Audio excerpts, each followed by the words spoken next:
gossip. This is a true story. The names have been changed to protect the innocent and the guilty.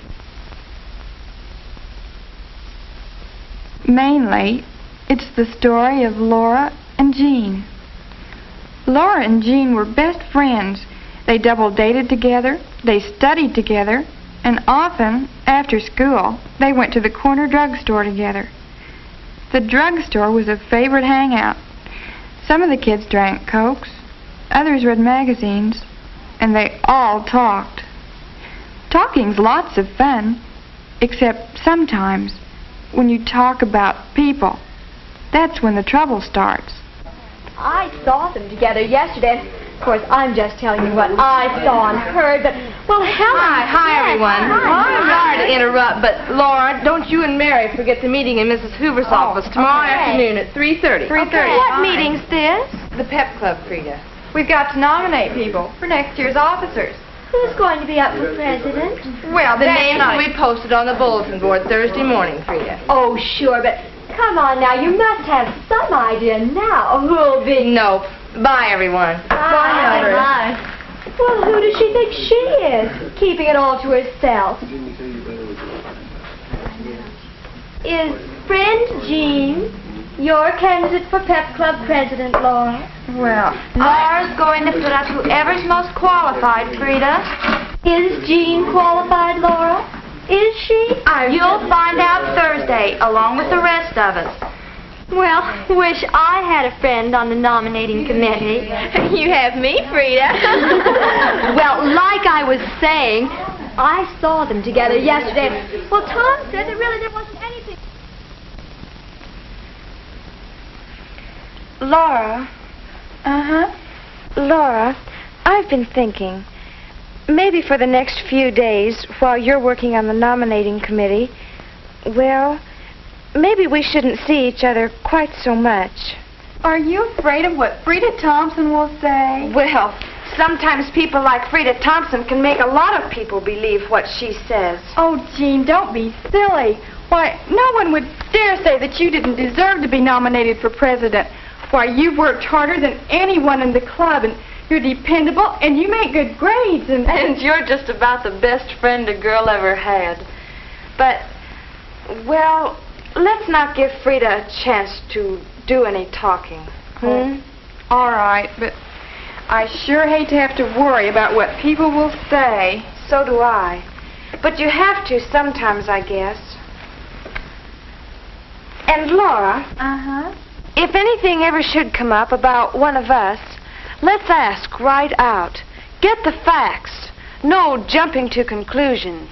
Okay, but I'd never jump to conclusions about you. After all, you're my best friend. I know.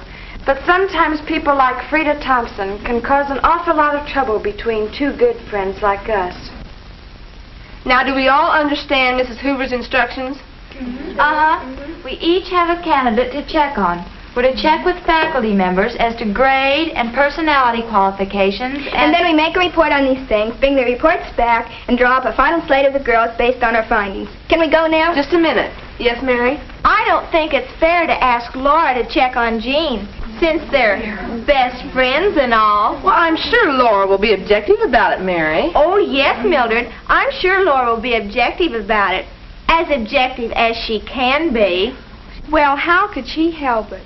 We all know pretty well what Jean's qualifications will be. Well, sure.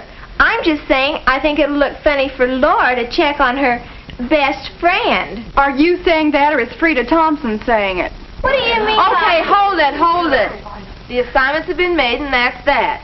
Now, there's one more thing on Mrs. Hoover's instructions. Then can we go? Yes, then you can go. Here it is. Remember, girls, we have to do a lot of talking about people in this office. Because of this fact, everything talked about in this office must stay in this office. Okay? Sure. That's it for now.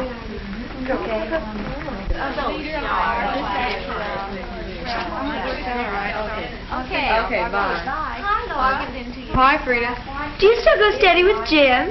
Why, yeah. Does your best friend go steady with him, too? What do you mean? Look.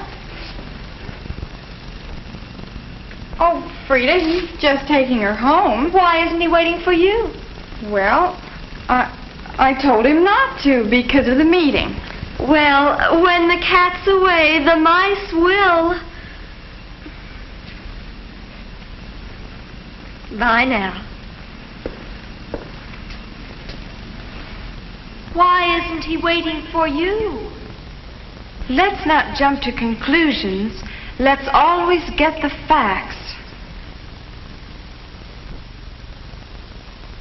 Yes, Laura, I think Jean would be a good choice for Pep Club president. Hello, Mrs. Anderson. Hi, Hi, Jean. Laura. Hi, Jean. Here are the tests, all done. Would you like me to put them in the drawer for third hour? No, just set them on top of the file. I'd like to check them over, please. Well, thank you very much. Mr. Summers would like to see you in the office when you're through here. All right. Thank you. I'll see you both Thanks later. again. Bye. How she can make up so many different questions year after year, I'll never know. Jean. Oh, Larry, come here a minute, will you? I have something I'd like to tell you. What can I do for you, cutie? You're in Mrs. Anderson's third hour class, aren't you? Don't I look like it? I've been up most of the night studying for that quiz of hers. Well, there's some things I'd like to talk to you about. While we have a few minutes now before class starts.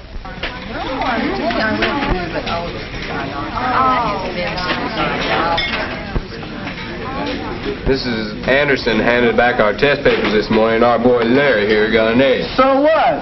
So you must have talked to the girl who mimeographed the test. Jean Brownlee mimeographed him. Helpful, wasn't she?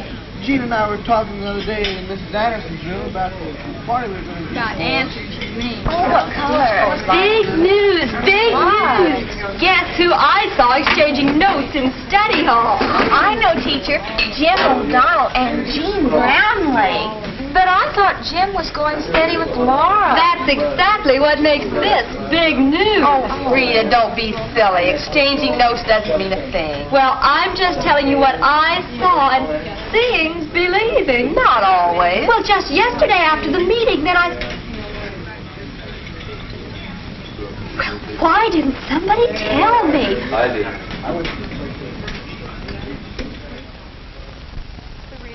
I think that Jean Brownlee doesn't deserve to be nominated for president. Well, Laura, you're Jean's best friend, and you wouldn't be bringing in just plain gossip about her. But somehow it just doesn't seem like Jean to help people cheat on a quiz. Oh, I don't know. She makes pretty high grades for someone who has so many outside activities. She's smart, that's why. Sure, she's smart, but she's also human. Besides, this thing's all over school now. Is that true? Have the rest of you heard about this? Yes. Rita Thompson saw Jean carrying test papers into Miss Anderson's room. Oh, well, What do you mean by, oh, well? just that sometimes Frida sees more than there is to see. Jean's best friend saw her with the test papers, too. Didn't you, Laura? Yes. Larry Smith wasn't the only poor student to make an A on that test. There was Gene Miller and Frank Horton. All right. This is getting a little messy. We probably ought to talk to Mrs. Hoover about it. Why can't we take care of it? Look, Mildred, we all like Jean. But let's admit it, this thing's all over school.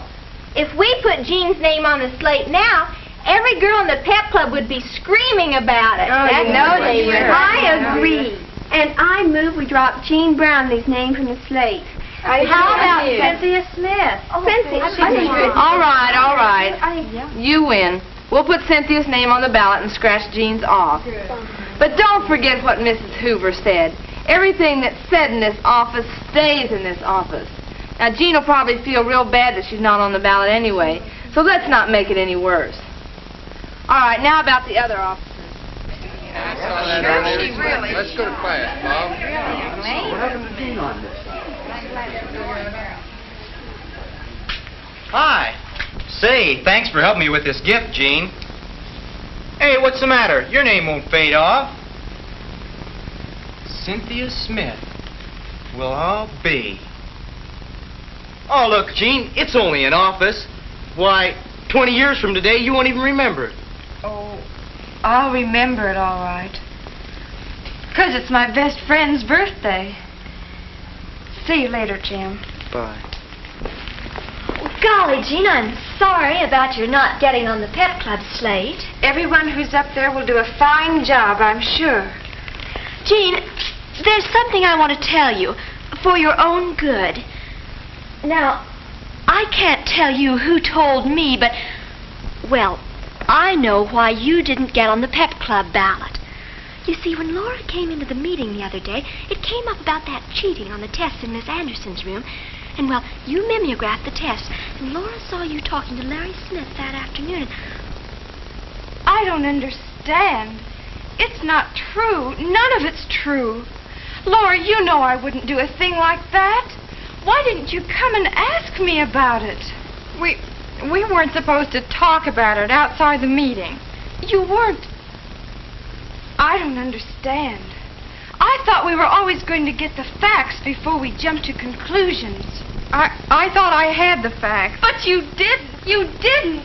Jean, you're making it worse than it really is. No, I'm not. It's a big lie. You can live it down. Why? Why do I have to live it down? Why do I have to live down a big lie? Laura, who started it?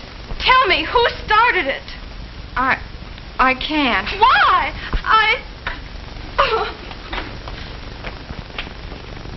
She's still upset about that pep club deal?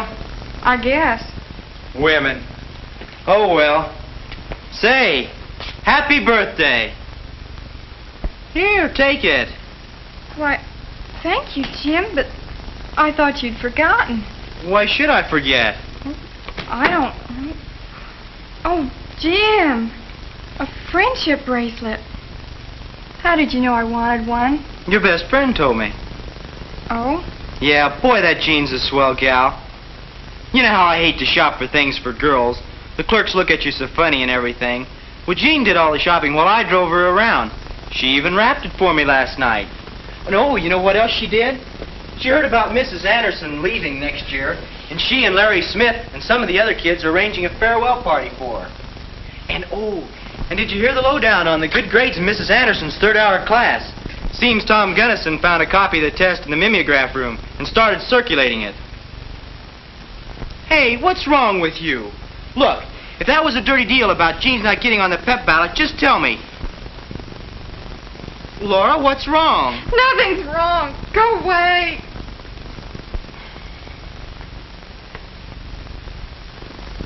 No, nothing was wrong, except that everything was wrong. Can Laura do anything to help Jean now that she's sorted the facts from the gossip? How can you tell the difference between fact and gossip? What do you think?